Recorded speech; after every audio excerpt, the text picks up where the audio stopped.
بسم الله الرحمن الرحيم. السلام عليكم ورحمة الله وبركاته. ازيكم يا جماعة؟ عاملين ايه؟ يا رب تكونوا بخير وصحة وسعادة. النهارده يا شباب زي ما انتم شايفين انا جايب لكم بقى جميع انواع الميكانيزم، ال 120 المتر، كل حاجة لها علاقة بالميكانيزم يا جماعة. وعاملين السويت طبعا، وعاملين القرصة بتاعة الميكانيزم خشب سويت طبعا عشان تستحمل وتبقى امتن من الكونتر، لان في ناس كتير يا شباب بتعمل الكونتر وبيقطم، ناس كتير اشتكت منه لانه بيقطم، واحنا الحمد لله عمرنا ما عملنا الكونتر لان ما عارفين ان الكونتر ده بيبقى ملموم. فزي ما انتم شايفين احنا عاملين قدام حضراتكم الميكانيزم بشكل جمالي وحاجه تحفه. وزي ما انتم شايفين السرير المتر ده حاجه جديده برده، معموله نظام كنبه كده بس سرير اطفال 100 متر يا شباب، ووراه القرصه بتاعه الظهر بتاعه اللي هو بدل المداده عاملينها السرير. فحاجه جميله وحاجه ممتازه. تعالوا اما افرجكم على الشغل بتاعه. تعالوا معايا. زي ما انتم شايفين يا شباب ده سرير 120 سم. طبعا الميكانيزم بتاعه عاملينه، بصوا يا جماعه في تخانه زي ما انتم شايفين الميكانيزم بتاعه زي الفل، وعاملينه بطريقه سهله وطريقه بسيطه.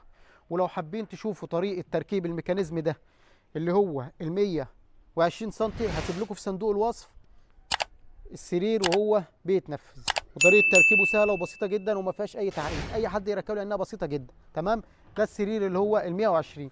نيجي بقى للحاجه الانتيكه بقى الايه الجميله بقى، الحاجات اللي ايه يعني الشياكه بقى، حاجات التحفه بقى، شويه حلويات وملبسات كده.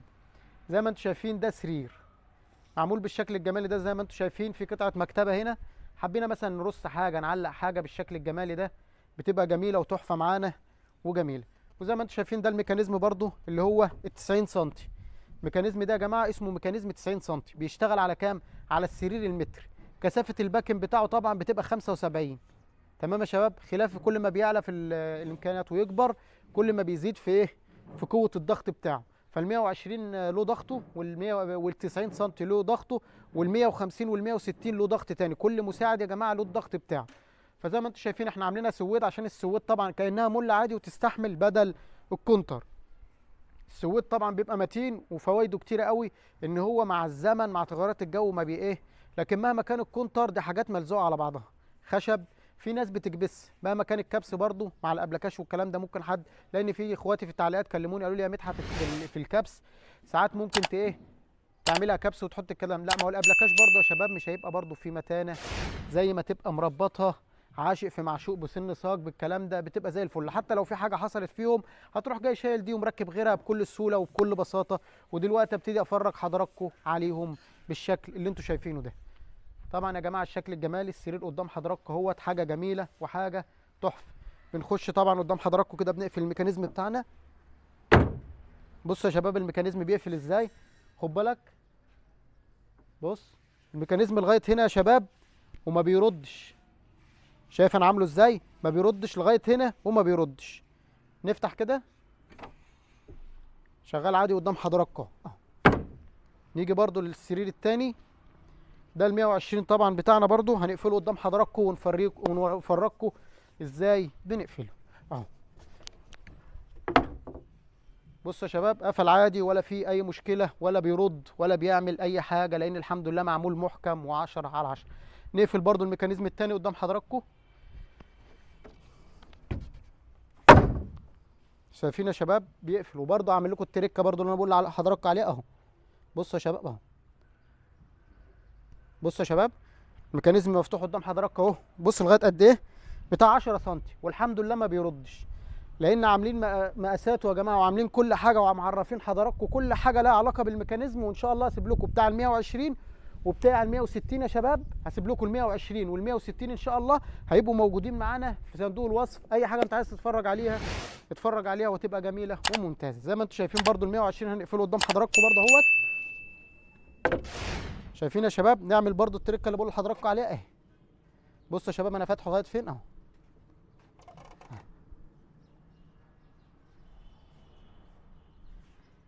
بصوا يا شباب السرير ولا فتح ولا عمل اي حاجه الحمد لله، لان هو فكره بسيطه تركه صغيره لو عرفتها هتعمل الميكانيزم ده بكل سهوله وبكل بساطه وما فيهاش اي مشكله ولا اي تعقيد ولا اي حاجه خالص.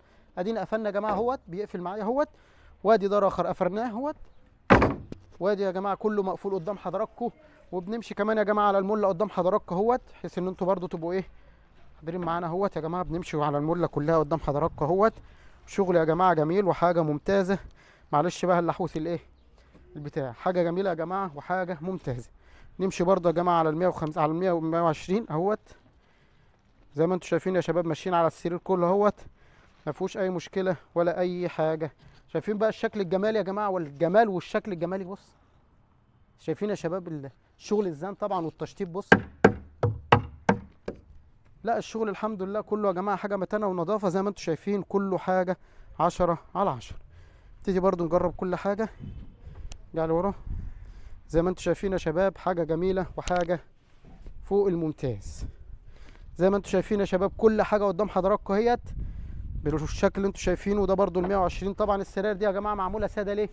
لان السراير ديت هتطبع، هيتعمل لها طباعه 3 دي هتطبع. طبعا الزبونه مختاره الرسومات اللي هي عايزاها، هننفذها لها ان شاء الله زي ما هي عايزه. السرير ده يبقى له رسمته وده له رسمته، وكل حاجه هيبقى لها رسمتها زي ما انتم شايفين طباعه، وهتبقى لها شكل جمالي زي ما انتم شايفين. هنا برضو يا جماعه ما نسيناش ان احنا ايه، هنا ده مكان زي ما انت شايف احنا بنختبر المتانه بتاع شغلنا يا جماعه قدام حضراتكم في كل حاجه. يعني زي ما انت شايف السرير اهو، انا واقف على الكبوسته بتاعته. دي كبوسته السرير الحمد لله. انا وزني 85 كيلو، انا واقف فوق الكبوسته. يعني بص حاجه متينه يا جماعه وحاجه 10/10. نقف برضه نطلع لكم على ديت برضه اهيت اهي. بصوا يا شباب متانه الشغل. شايفين يا شباب انا واقف فين؟ يعني حاجه جميله وحاجه 10/10، وبيستحمل يا جماعه وزي الحديد. شغل زي الحديد اهو. بصوا يا شباب شغل زي الحديد. انا كنت واقف فوق اهيت ولا فيها اي مشكله اهي. بنتعافى. وبعدين ده رف يا جماعه معلق، يعني الرف معلق ما فيهوش عزم. انا وقفت لحضراتكم عليه عشان اوريك الشغل ومتانه الشغل. زي ما انتم شايفين يا شباب بنقف في كل حاجه اهيت. بص شوف انا واقف اعمل ايه. الشغل بتاعنا الحمد لله يا جماعه كله متين وحاجه 10/10 وتحفه. وطبعا احنا عاملين النظام ده يا شباب عشان خاطر انت طبعا نايم على السرير بتاعك بقى، معاك حاجات لا علاقه بيك، حاجات عايز تشيلها شويه، معاك بقى عايز تكتب شويه حاجات بتاع، معاك لابتوب، معاك اي حاجه هتستخدمها وتحطها هنا بالشكل الجمالي ده. معاك لغايه 20 سم يا جماعه. هي هنا 19 سم العمق، هنا 19. السرير ده المفروض ان هو صافي بيديك 120 سم، فاحنا واخدين 19، يتبقى معايا متر واحد 101. فزي ما انتم شايفين يا جماعه عاملين كل حاجه الحمد لله، وكل حاجه ظابطينها وعاملينها بالسنتوب. شايفين حاجه جميله وحاجه ممتازه وحاجه 10/10. نبتدي بقى نفتح الميكانيزم قدام حضراتكم ونفرجكم بقى نفتحه ونقفله ونوريكم التركه الجميله بتاعته، ان انتوا تشوفوا ازاي احنا بننفذ الشغل بتاعنا وبنعمله بطريقه جميله.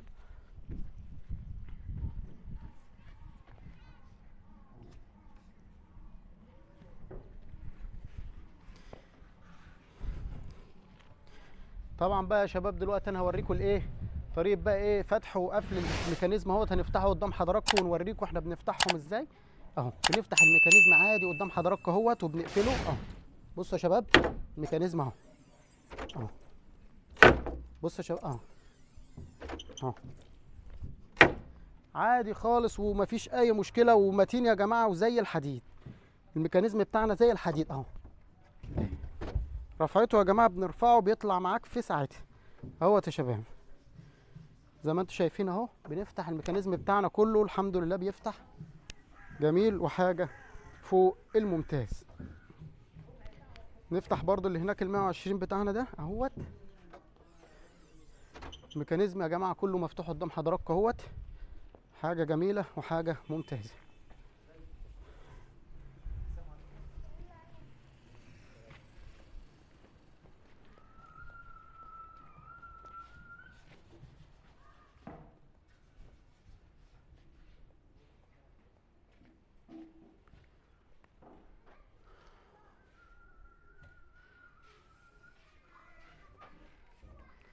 تعالى بقى معايا هوريكم بقى يا جماعه تركه جميله جدا اهي يا جماعه. هعمل لكم برضو الاختبار ده يا جماعه في كل السراير عشان تعرف ان احنا عاملين تركيب مقاسات وكل حاجه بالملي.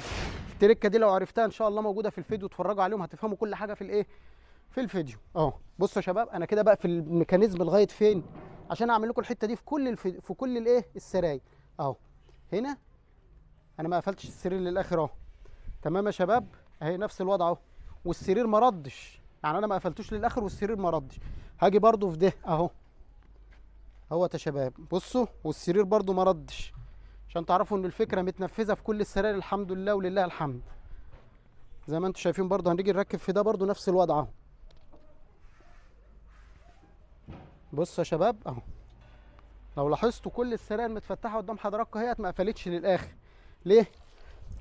لان الحمد لله عارفين فكرتها وعارفين الطريقه بتاعتها يا شباب، ان هو معمول بطريقه ان هو ما يفتحش معاك ابدا مهما يعمل، لان الحمد لله عاملينه محكوم وعاملينه بطريقه مليون المية. تمام يا شباب؟ وبكده بقى يا شباب زي ما انتم شايفين هنبتدي نوري حضراتكم ايه. زي ما انتم شايفين اهو، ادي السراير كلها متفتحه قدام حضراتكم، مفيش سرير رد لوحده. ليه؟ معمول يا جماعه بطريقه الف الالف لله الحمد، طريقه سهله جدا وبسيطه ومش معقده. لو اتفرجت معايا على الفيديو هتعرف كل حاجه لها علاقه بالميكانيزم، جميع انواع الميكانيزم. وهسيب لكم برده يا جماعه في الوصف ال 160 وال 150، واللي انتوا عايزين تتفرجوا اي حاجه لها علاقه في الميكانيزم هسيب لكم في صندوق الوصف كل حاجه لها ايه علاقه بتركيب الميكانيزم. تمام يا شباب؟ ودلوقتي هنبتدي نفتح السراير.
السرير بره على ما اخلص المكتب التاني عشان